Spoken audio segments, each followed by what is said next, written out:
Les deux meilleurs kickboxers actuels au-dessus de 100 kg, les deux meilleurs stand-up fighters.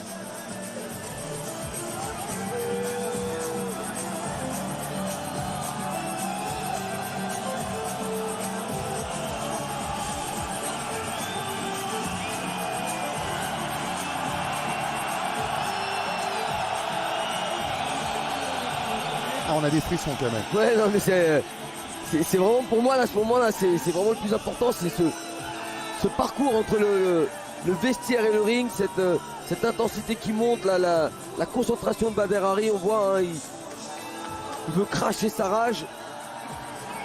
Il a un regard concentré. On attend de voir celui du champion, celui qui va faire son entrée dans quelques instants. Two names indelibly linked to kickboxing history meet again for some unfinished business. The baddest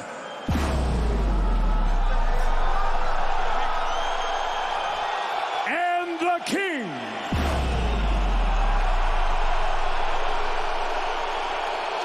Legacies will be defined, history made. 5 rounds for the heavyweight championship of the world. This bout sanctioned by the International Sport Kickboxing Association. At the opening bell, your referee, Atsushi Onari. For the 30,000 fans with us live inside a sold-out Gelredome Arnhem. To the millions watching live around the world, it's time for glory! Allez, c'est la dernière fois qu'on entendra cette formule cette année. Let's meet the challenger, fighting out of the black corner. He's a 2-time K1 World Grand Prix finalist and K1 and it's Showtime World Champion. His professional record, impressive.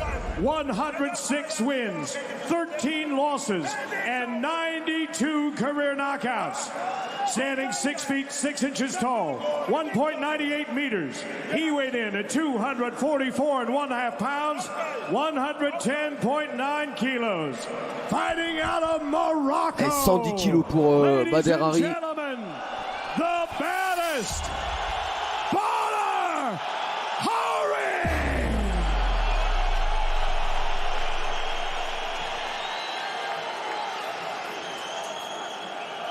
And now his opponent, fighting out of the white corner. He arrives on a 17. C'est pour nous rappeler encore plus la finale du K1 Grand Prix. Le face-à-face entre les deux hommes. 2 petits centimètres à l'avantage du Marocain. 8 kilos en plus pour Rico Verhoeven. Bader Hari, si le kickboxing avait décidé comme le MMA ou plus particulièrement l'UFC de faire une ceinture BMF, baddest motherfucker. Qui va essayer d'emballer et qui touche déjà avec une première droite. Les spécialistes étaient d'accord pour dire que les débuts du combat seraient à l'avantage de Bader Hari. Mais où en est Bader Hari?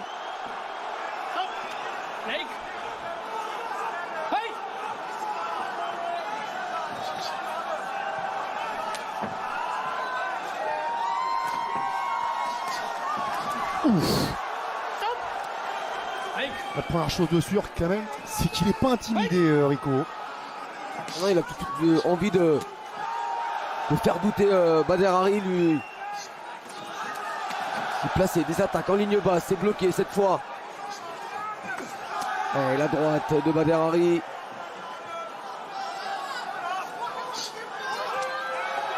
Le dernier combat de Bader Hari remonte au 3 mars 2018, victoire sur SD Gargues. C'est vrai que c'est pas les mêmes appuis, hein, quand vous voyez les poteaux. Oh, attention, c'est lui qui est touché. Il a été complètement solide de mettre la pression sur Bader Hari. Et attention derrière. En restant très très calme, il a réussi à placer cette droite qui a déjà fait beaucoup de dégâts chez ses anciens adversaires. Bader Hari qui accélère maintenant. Et Rico qui va gagner du temps pour essayer de récupérer. Et encore une longue minute à tenir.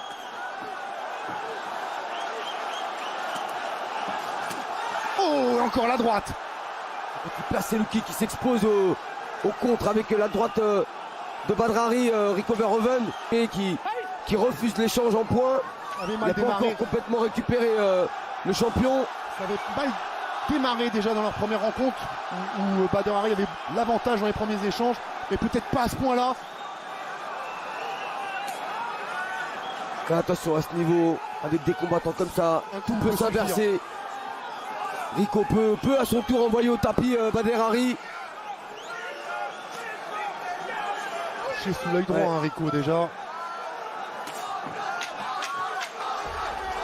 Allez, c'est parti vite dans ce combat. Allez, le high kick pour Badr Hari.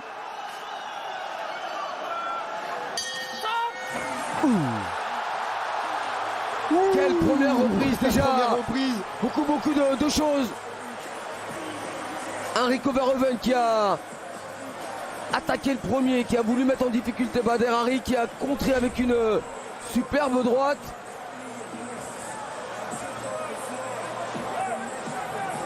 Voilà, elle arrive juste au niveau du menton, cette très courte droite de Badr Hari, même presque à la gorge.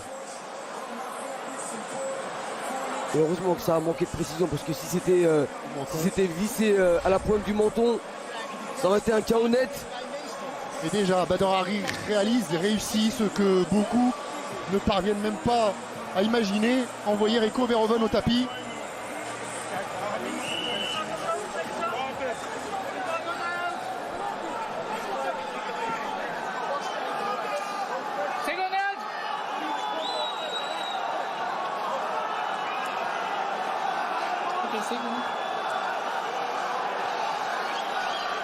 Allez, c'est le Marocain qui prend le meilleur départ.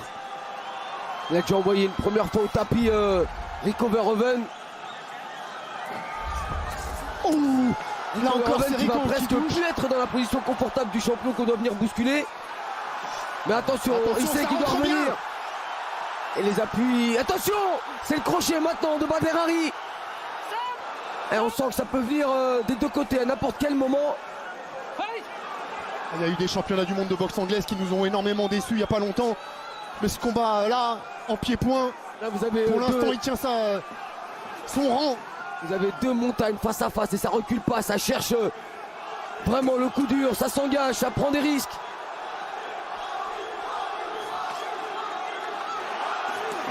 Allez, on place un petit coup de pied au niveau des appuis pour se rapprocher. Mais ce que veulent vraiment l'un ou l'autre, c'est faire parler le power punch. Là, en travaillant plutôt à l'intérieur, c'est Rico Verhoeven. L'autre en prenant l'extérieur avec ses larges crochets, c'est Badr Hari. Et il passe en garde de gauche et maintenant Badr Hari place le retourné. Il avait pu lui placer comme il l'avait placé à Stéphane Leko. Mais enfin, c'est pas le même gabarit. Leko qui était un des plus petits poids lourds à l'époque. Et Rico Verhoeven qui est l'un des plus puissants actuellement. Il a les points ce soir Badr Hari pour faire mal à Rico Verhoeven. Il a peut-être un petit peu moins les jambes. Ouh, attention à ce coup qui arrive juste derrière le coude. Rico il est en train de démolir la jambe gauche de Badr.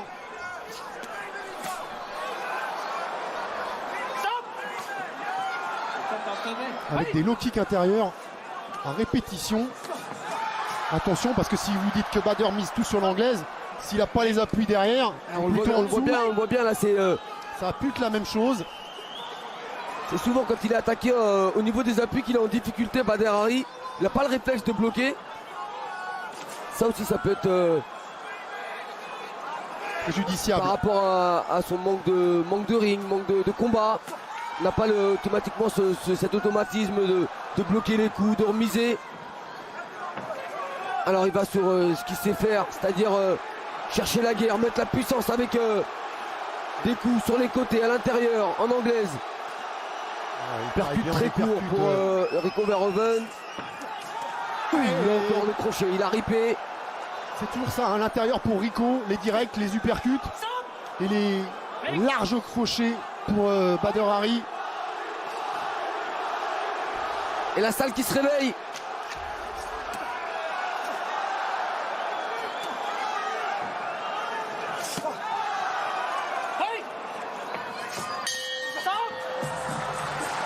Ça n'a pas baissé de niveau, en tout cas le rythme est toujours le même. Avec un travail très propre hein, des deux côtés. Plus orienté sur les points pour Bader Hari. La question maintenant qu'on se pose, Kamel, c'est est-ce qu'on a passé le money time pour Bader Hari? Est-ce que les meilleurs rounds pour lui sont pas les deux qui viennent de passer? Là c'est parti très vite. Et on voit cette attaque de début de seconde reprise. On a vu quand même un Rico reconstruire hein, dans cette deuxième reprise. Ouais, reconstruire sauf sur ce crochet gauche qui a été aussi bien amené par le Marocain. Bien sûr, dans certaines réactions, Bader Hari nous a fait trembler, mais dans la linéarité du round, ça a été plus disputé dans la deuxième reprise avec chacun leur moment, alors que dans le premier round on a eu un Bader Hari qui a dominé hein, grâce à ce voyage au tapis. Aujourd'hui qu'hier. Ah, apparemment, visiblement c'est la jambe gauche au niveau de la cheville. Ah, il y a de quoi rager, bien sûr, il y a de quoi rager pour Bader Hari. Regardez la classe quand même de Rico Verhoeven. Hein. Ah ouais, mais là il peut que reconnaître, il a eu face à lui un très très bon Bader Hari qui a réussi à le mettre en difficulté avec le très bon travail en anglaise, la seconde reprise avec ce high kick. C'est peut-être ce high kick qui a causé cette blessure. Hein. Peut-être en reculant.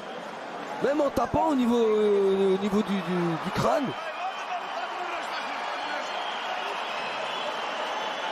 Oh, c'est vraiment on est déçu, bien sûr on est déçu. On est déçu parce qu'il avait sa victoire, il tenait le champion au bout de son poing et de son pied, Bader Hari, mais c'est aussi ça la boxe. Rico Verhoeven qui pendant la conférence de presse avait provoqué, c'est deux fois ça la boxe pour Bader Hari. Avait dit à Bader Hari, j'espère qu'il va pas encore se blesser. Mais c'était avant le combat, ça faisait partie de la promotion, ça faisait partie de ce qu'il faut faire pour vendre un combat. Ouais, vous avez raison. C'est peut-être ce pied qui vient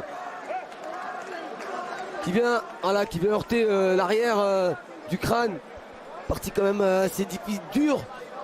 Il tape avec la malléole un peu. Hein. Ouais. Et il y a aussi ce coup de pied avec le talon. Plutôt là. Hein.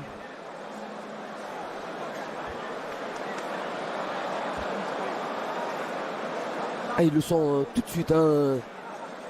Ouais, c'est peut-être ce coup de pied. Hein. Ça fait vibrer. On a vu vibrer le pied.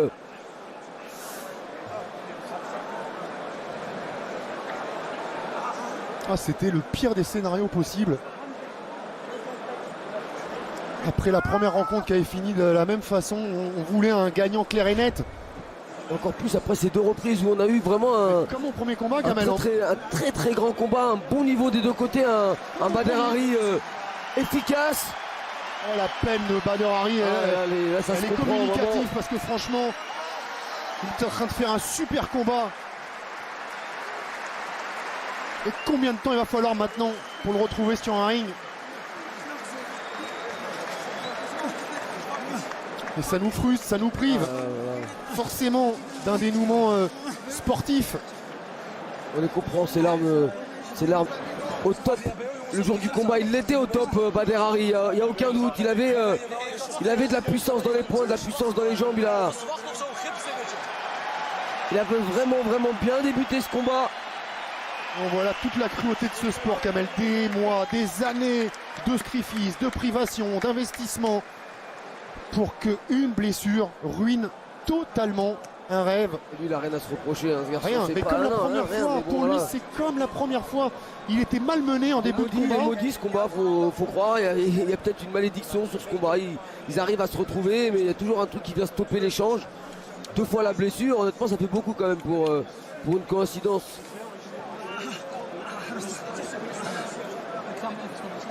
On va rester 2 fois dans cette même reprise. Hein. Non, c'était pas dans le deuxième round la première fois.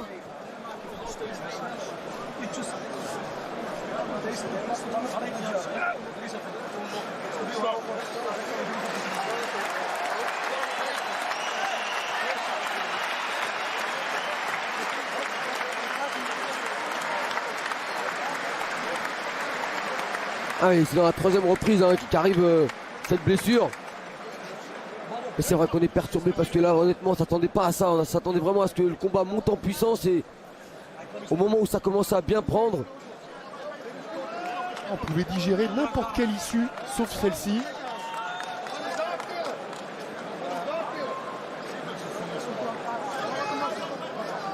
Évidemment, Rico, il a rien à se reprocher. Par contre, il a senti le vent du boulet quand même. 2 knockdowns en 3 rounds. Ça lui était pas arrivé depuis très longtemps, voire depuis jamais. C'est pas non plus le scénario qu'il espérait, hein. Vraiment loin de là. Ah mais lui, évidemment, c'est comme à la fin de la première rencontre, il avait besoin d'une victoire limpide.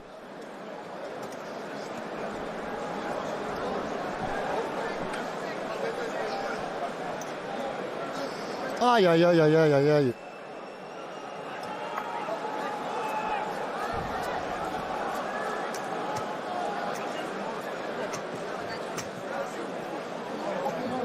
Après, Kamel, on lui dit quoi, Rico Verhoeven? Bon, ouf quand même, parce que quand même. Bah, au point, il était en retard. Hein. Il était largement en retard au point. Il était même en difficulté. Il reculait beaucoup. On était dans la 3e reprise. Il restait. Il en restait 2. Ça lui faisait un sacré retard parce que s'il y avait eu 18 dans cette 3e reprise, on se retrouvait avec 4 points. Il en avait rattrapé 1 au 2e round à 19, donc 3 points. Mais il n'avait pas 3 rounds derrière pour les rattraper, ces 3 points. Il en avait 2. Ça veut dire qu'il lui fallait forcément envoyer Badr Hari au tapis ou l'emporter par KO. Et à l'inverse, dans l'autre sens, Badr Hari qui venait d'enregistrer 2 knockdowns, Kamel. Lui, il avait plus que 2 knockdowns à enregistrer en tout pour mettre un terme automatique au combat. Et 2 knockdowns en 2 rounds et demi, puisqu'on était à la mi-combat. 2 knockdowns, c'était faisable pour lui. Voilà, moi je retiendrai cette image et celle de Rico qui est tout de suite venu soutenir Badr Hari. Regardez, et Badr qui lui caresse la tête. Ça, c'est vraiment les très très très belles images après des paroles apaisantes, apaisées hier à la pesée. Les deux se montrent à la hauteur de leur statut. De la part de Rico, c'est pas une nouveauté. De la part de Badr, c'est une grande preuve de maturité. C'est ce Badr là qu'on a envie de voir encore de nombreuses années. Et évidemment qu'on va espérer avoir un Collision 3. Mais ça va nous obliger à attendre un an. Ouais, et puis surtout en savoir un peu plus cette blessure de Badr Hari, parce qu'au niveau de la cheville, vous savez que c'est aussi très long hein, pour la récupération. C'est comme le genou. Allez, on a pris un tout petit peu de retard. Vous restez bien avec nous si vous êtes pressé de voir l'UFC Busan avec la 3e participation de Cyril Gane. Ce sera tout de suite après qu'on ait rendu l'antenne. On va encore attendre un peu, voir s'il y a interview ou pas sur le ring. Il devrait y avoir au moins Rico et pourquoi pas Badr. Évidemment, c'est les images que vous avez envie de voir. La décision officielle d'abord, parce qu'elle n'a pas été rendue. Ouais, c'est sur civière que va partir Badr Hari. C'est au minimum une grosse entorse hein, pour Badr Hari, si c'est pas pire.